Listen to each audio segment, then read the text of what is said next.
So I found it interesting that language has to do with executive functioning. So, I was born monolingual, but as I traveled, different places, I learned Portuguese very young and French later on. And, you know, we would switch back and forth from different languages with my Brazilian friends. Um, we'd speak all English or all Portuguese, and then sometimes it would be what we call Bilingual, which is like incorporating. It was like English. It was Portuguese, but like some words would be English rather than the Portuguese equivalent. So it was like a mixture of the two languages, which a lot of people thought was weird, especially other Brazilians. They didn't like it, um, but it was just kind of used a lot in the younger generation. Um, but I thought it was very interesting about the Chicano Spanish because I kind of understand this, with the Pringles that we talked about.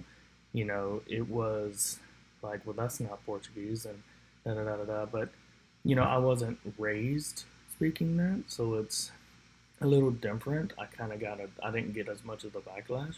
So I thought it was very interesting to read about um, how Spanish speakers within the United States, they identify as speaking as his Latino, but they kind of get made fun of for speaking poor Spanish when they are Latino and that's their heritage.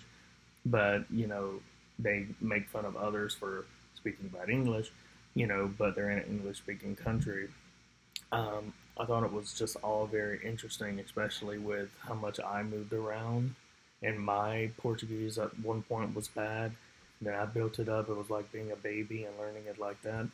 And then once I got to that point, it was, you know, so I wonder if like my cognitive, like I grew up and was developed by the time that I got to speak Portuguese. I'm still a child, but um, I wonder if I benefit from those things or if I don't because I wasn't like 2 years old speaking both languages. But I still find it very interesting about the linguistic terrorism because I feel like that's very prevalent in the United States.